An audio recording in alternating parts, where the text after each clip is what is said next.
মাননীয় স্বরাষ্ট্রমন্ত্রী আইনমন্ত্রী জবাব দেন। আপনারা তো হা ভোটে ভোট দিয়েছেন, 12 তারিখের ভোটে টেলিভিশনে দেখেছি প্রধানমন্ত্রী ভোট কেন্দ্রে যাচ্ছেন, আইনমন্ত্রী যাচ্ছেন, সবাই তো ভোট দিয়েছেন। আবু সাইদ মুগ্ধর কবর জিয়ারত করতে গিয়ে বললেন হ্যাঁ জনগণকে হা ভোটে ভোট দিতে বললেন। তাহলে আমরা ধরে নিচ্ছি স্বাভাবিকভাবে যে ওনারা সবাই হা ভোটে ভোট দিয়েছেন। তাহলে হা ভোটে ভোট দেওয়ার অর্থ কি?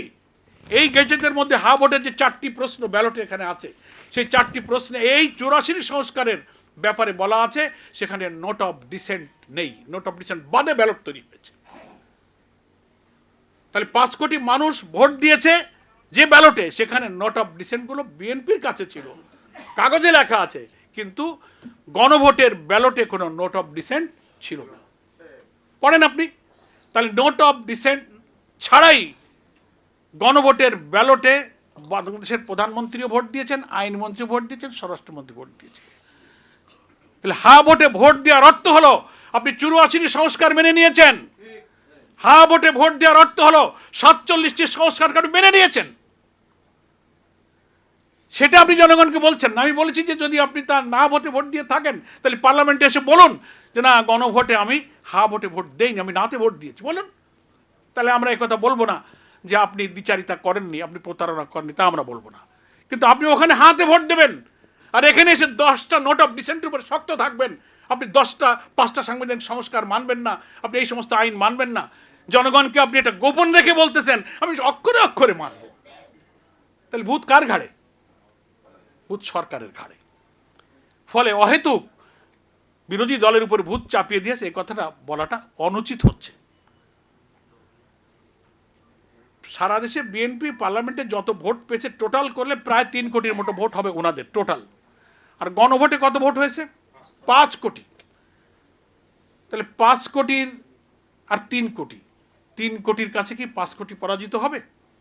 আপনি যদি বলেন যে না আমরা জনগণ ম্যান্ডেট পেয়েছি, আমরা জনগণ রিপ্রেজেন্ট করেছি, ঠিক আছে, যদি ধরেই নিই, যদিও এটা জনগণের সভরেন পাওয়ার না, পার্লামেন্টকে সবাই সভরেন বলে না, সমস্ত আইন বিশ্লেষক, আদালত সবাই বলছে জনগণ হচ্ছে sovereign, will of the people is sovereign, জনগণের অভিপ্রায় হচ্ছে সবচেয়ে সর্বোচ্চ আইন।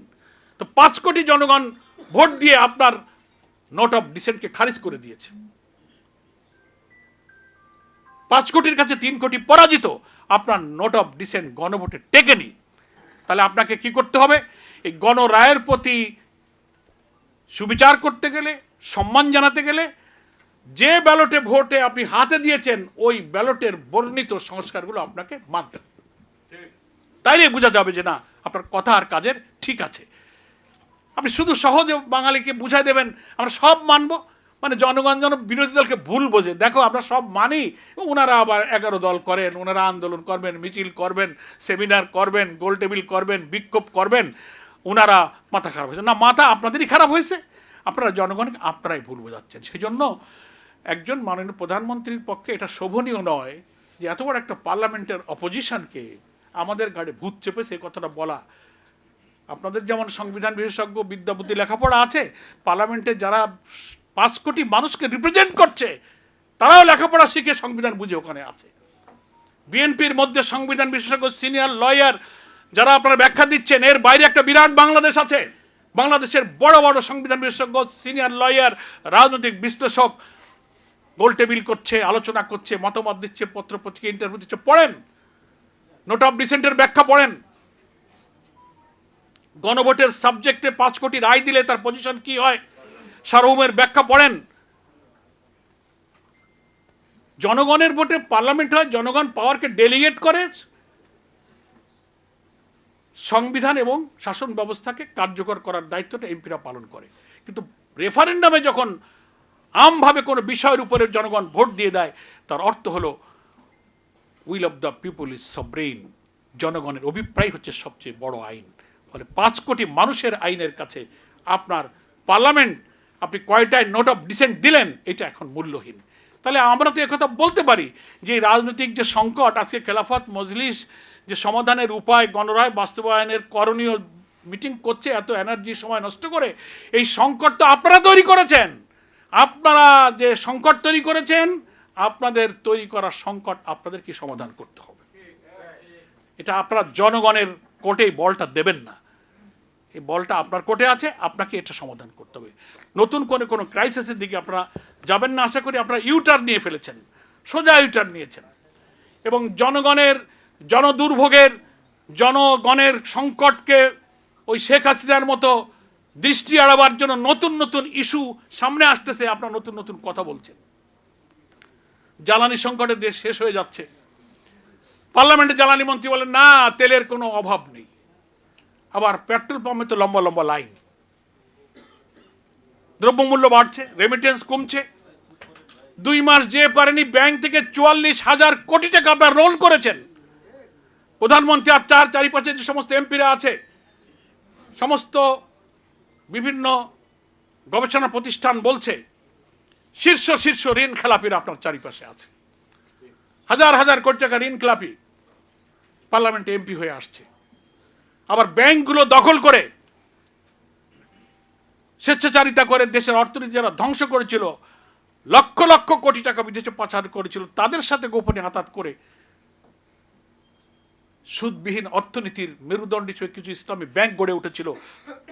কম্বাইন্ডলি সেই ব্যাংকগুলোকে ধ্বংস করার দিকে আপনাদের ইচ্ছা মতো যাকে তাকে বাংলাদেশ ব্যাংকের গভর্নর চেঞ্জ করছে, ওকে ওএসডি করো, ওকে বদলি করো, ওকে রিজাইন করো। 2 মাস যে পারেনি সারা দেশে দখল, বদলি, পোস্টিং এগুলো শুরু হয়ে গেছে। এখন এগুলো নিয়ে জনগণ যেন বলতে না পারে, এই জন্য এখন ওই বই একটা হাতে করে নিয়ে জনগণের কাছে ভুল বোঝানোর জন্য এই সমস্ত কথাবার্তা মেহরবানি করে আপনারা বলবেন না। আপনারা জনগণের সংকটটা সমাধান করুন। আইন শৃঙ্খলা পরিস্থিতি চরম অবনতি হয়ে যাচ্ছে। সে আগের মতো আমরা ভেবেছিলাম রাজনীতিতে পরমাৎ সহিষ্ণু হবে, কেউ কারো উপরে হামলা করবে না, আক্রমণ মারামারি হবে না, মানুষ ডেমোক্রেটিক রাইটকে এনজয় করবে, সংবিধানের সভা সমাবেশ মিটিং মিছিল আর্টিকেল 36, 37, 38 যে সমস্ত অধিকারের কথা বলা হয়েছে এনজয় করবে। সেই বাংলাদেশ বোধহয় নতুন ফিরে পাবো। আল্লাহ, এখনই আপনি বিরোধী দলের মিটিংয়ে বাধা দিচ্ছেন, অফিস হামলা করছেন, ভাঙচুর করছেন। গতকালকে চট্টগ্রামে ইসলামী ছাত্র শিবিরের নেতাদের উপরে আপনারা হামলা করেছেন, ভাঙচুর করেছেন। শিবিরের এক নেতার পায়ের রক কাটা বলেন, শিবির কাটে, পত্রিকার ছবি আসছে তার পায়ের রক আপনারা কেটে দিয়েছেন। তা এখন ব্যর্থতা ঢাকার জন্য সহিংসতা সন্ত্রাসের দিকে দেশের মানুষকে দয়া করে ঠেলে দেবেন না। বহু কষ্টে অর্জিত জুলাই অভ্যুত্থানের মধ্য দিয়ে একটা পার্লামেন্ট হয়েছে। পার্লামেন্ট হচ্ছে রাজনৈতিক বিতর্কের জায়গা। আসুন আমরা পার্লামেন্টে এটা সমাধান করি। বিরোধী দলীয় নেতারা, এমপিরা তারা মুলতবি প্রস্তাবের নোটিশ দিয়েছিল এই সংবিধান সংস্কার পরিষদ গঠনের জন্য। আপনি চাইলে এই আলোচনাটা অ্যাকসেপ্ট করে একটা গঠনের দিকে যেতে পারতেন। আপনি 2 ঘন্টার একটা মুলতবি প্রস্তাবের নোটিশে আলোচনা করে আলোচনাটাকে আপনি টকড আউট করে দিলেন, মানে আলোচিত হলো, শেষ, নো রেজাল্ট। সেজন্য ওয়াদা ভঙ্গ করা হয়েছে। যেহেতু আপনারা কমিশনে ছিলেন, স্বাক্ষর করেছিলেন, আর বলেন কি যে আমরা তো এই গণভোট, এটা সংবিধান বিরোধী, এটা সেটা, এই প্রশ্ন করে আমি কথাটা বলি, শেষ করে দিই যে আপনারা তো সব জায়গায় ছিলেন। এই আদেশটা হয়েছে 13ই নভেম্বর, ডিসেম্বর গেছে, জানুয়ারি গেছে, ফেব্রুয়ারির 12 তারিখে ভোট হয়েছে। আপনারা সাংবাদিকরা সাক্ষী। ওনারা যে রাষ্ট্রপতির আদেশ মানেন না, গণভোটের ফলাফল মানবেন না, নোট অফ ডিসেন্ট ছাড়া আমরা রাজি হব না, রাষ্ট্রপতির আদেশ অবৈধ, ওনার এখতিয়ার নাই, এখন যেসব কথা বলেন সংবিধান দেখে, আপনার 4 মাসে কোনোদিন কোনো কথা বলেননি কেন? কোথায় সেই 17ই অক্টোবরে আমরা স্বাক্ষর করেছি আর ফেব্রুয়ারিতে হয়েছে আপনার ভোট? কোনোদিন তো বলেননি যে না প্রেসিডেন্টস অর্ডার আমরা মানি না, এই সংবিধান সংস্কার পরিষদ আমরা মানি না, এটা বেআইনি, এখানে শপথ নেওয়া যায় না, এটা সংবিধানে নাই। এই কথাগুলো আপনারা 4 মাসে একটাবারও নেগেটিভ করেনি। যেই ভোট হয়ে গেছে, মেজরিটি পেয়ে গেছেন, পার্লামেন্টে ক্ষমতায় বসে ভাবছেন যে এখন মেজরিটির ভয় দেখাবো। আপনার যে আসনের মেজরিটি, এইটা মেজরিটি নয়। 5 কোটি মানুষ ভোট দিয়ে 3 কোটিকে পরাজিত করেছে, ওটি হচ্ছে মেজরিটি, ওটাই মেজরিটি, ওটি হচ্ছে উইল অফ দ্য পিপল।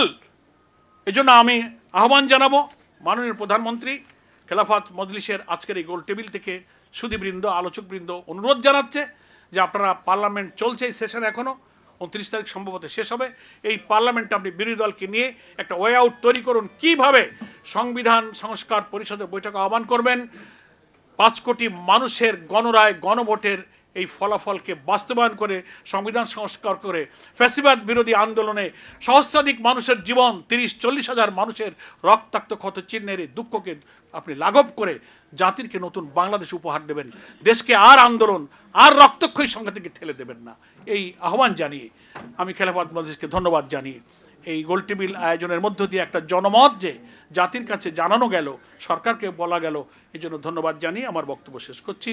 আমা তৌফিকে ইল্লা বিল্লাহ। আসসালামু আলাইকুম ওয়া রাহমাতুল্লাহি ওয়া বারাকাতুহু।